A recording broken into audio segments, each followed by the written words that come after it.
Hello.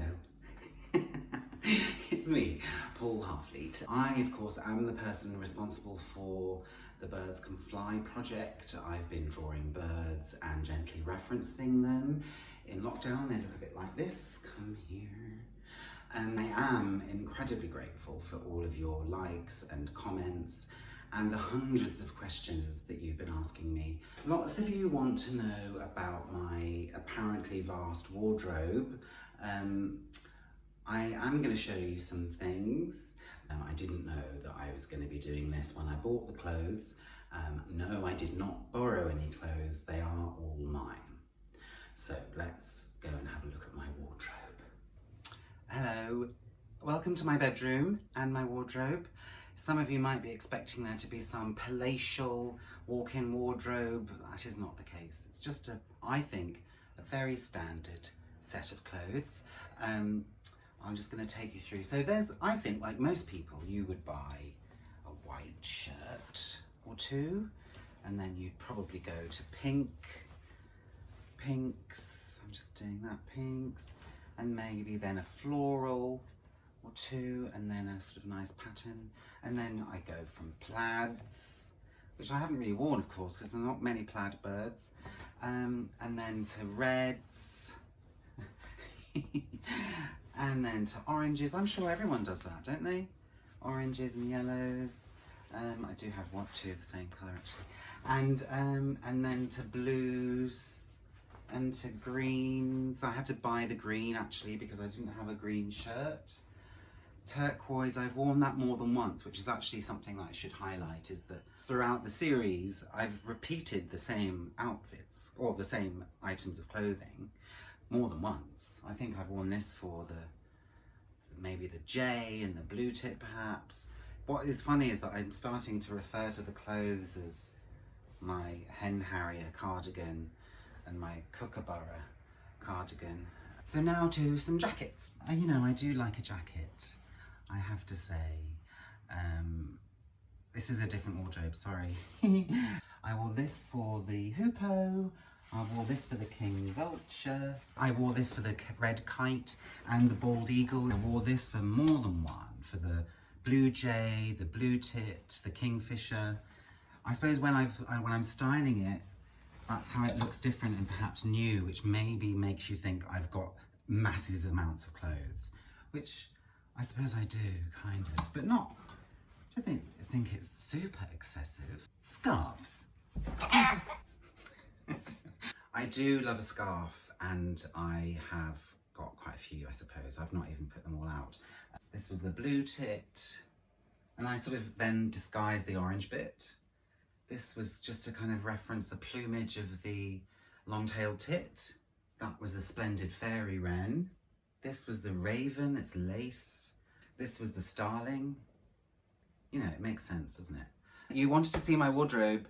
That's pretty much what my wardrobe is. I haven't shown you any trousers because you can't really see trousers in the photographs. I am wearing trousers now.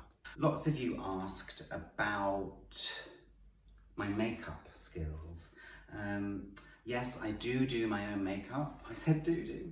And the reason why I'm able to do that is because in the 90s, I was actually a professional drag queen.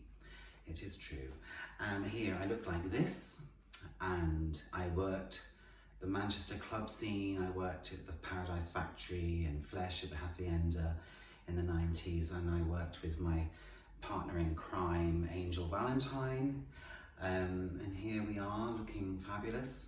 So I did that for 5 years. We did TV and modelling and dancing and silly things like that.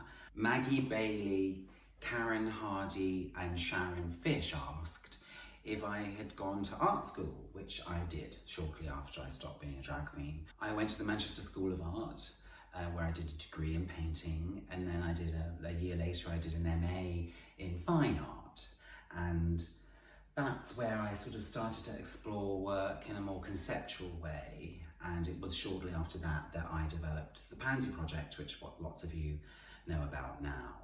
And I've been doing that for 15 years, where I plant pansies at the site of homophobic hate crime. 5 years ago, I wrote and illustrated a book, Pansy Boy. The book is about a boy who loves birds and doesn't want to go back to school because he knows he's going to be bullied because he's gay, and he comes up with the idea of planting pansies around the school. And with the book, I've been visiting schools and doing workshops about drawing birds and drawing the sound of birds and that sort of thing. So it's in that context that when lockdown began to happen, this is my view over London. It was very quiet and bright like it is today, and I just saw all the birds. And I thought, well, maybe I could draw some birds for people just to punctuate their timeline, sort of distract from the horror of this terrible pandemic that we're all going through. So that's how it started. Every day I would draw a bird for someone, then I would share the bird online, and it would punctuate their social media and mine. And they would tell me a little story about the bird, and it was really sweet. Then people started asking for prints of the drawing, so it took me a while to set that up, but then I did. And I thought it would be fun, because I know that on social media people respond to faces more than anything else. So I thought, okay, I'll use my face and to sort of say I've drawn this bird, just to kind of exaggerate that. And it just made sense for me to dress up as the bird. So in a gentle referencing, that was a very early on sort of phrase I used, gently referencing the bird I'd drawn, because I wasn't going to dress up exactly like the bird. So that's what happened. As I drew more and more birds, some of them were more exotic. The colours seemed to kind of call out for makeup, and that's how the makeup started. Lots of you asked about my natural history influences. Of course, Chris Packham and David Attenborough. I recently watched Life on Earth again. It's so amazing, the original one. I had a very early interest in birds, and my grandparents, my granddad Bill and his wife Jenny, his second wife, loved birds as well. They used to live near Dartmoor, and they would go for walks and they'd take photographs. They had some of their photographs that they'd taken, I think, printed in some natural history magazines and things like that. When I was 11, they bought me this book, which is a very, very adult, I say that, you know what I mean. It was like a grown-ups book about ornithology.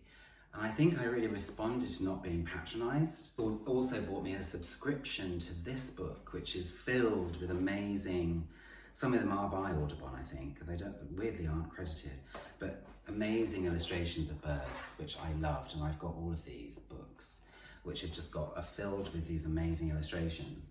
Jacqueline Mayer asked if Audubon was an influence, and yes, he really was. So technical questions.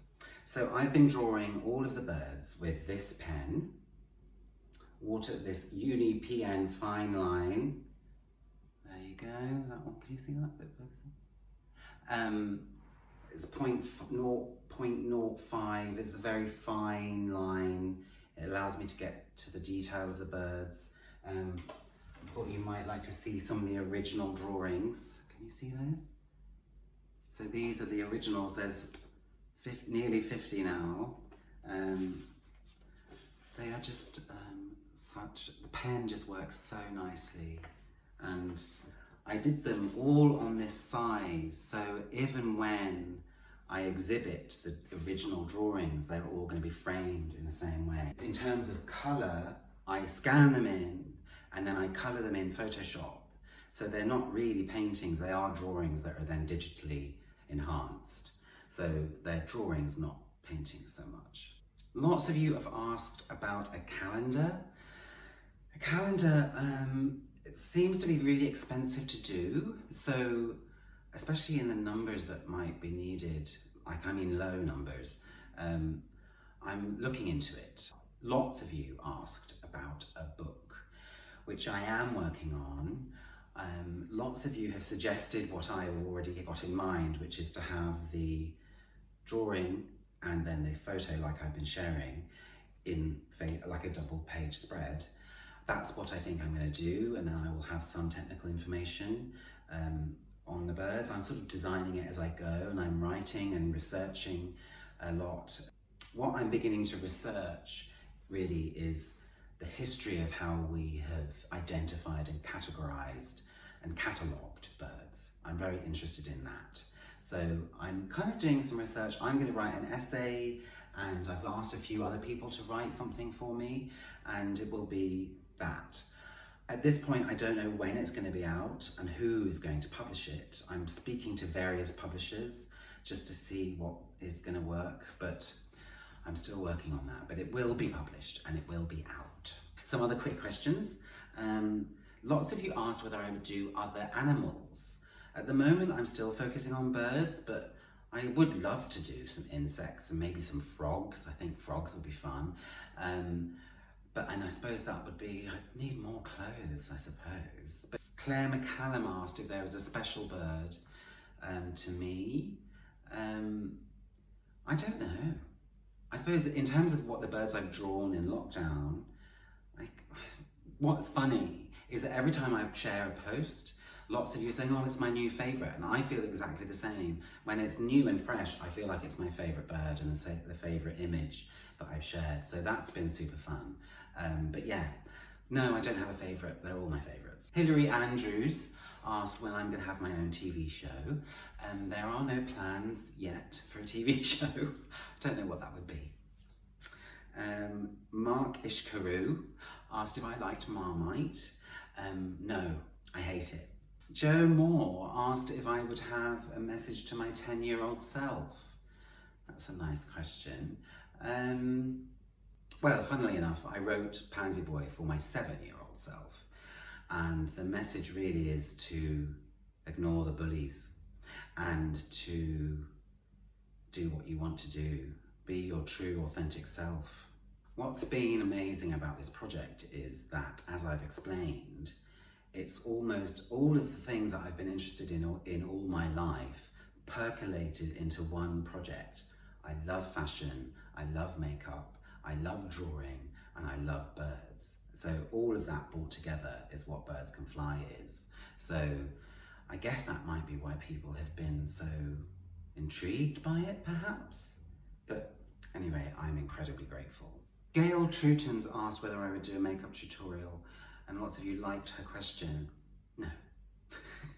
There's so many on that YouTube's place. You really don't need me to do one. Go and have a look at YouTube. Nikki Tutorials, it's great. Yvonne Williams and Tanya Openshaw asked what comes first, the bird drawing or the look. It is the drawing. I use the drawing to explore the bird, and that helps me think and consider what clothes and what kind of energy I'm going to use to capture the photograph. I think that's about all we've got time for. I don't want to waste your time. Thank you so much for watching. Thank you for your support. It really has been a treat. Goodbye.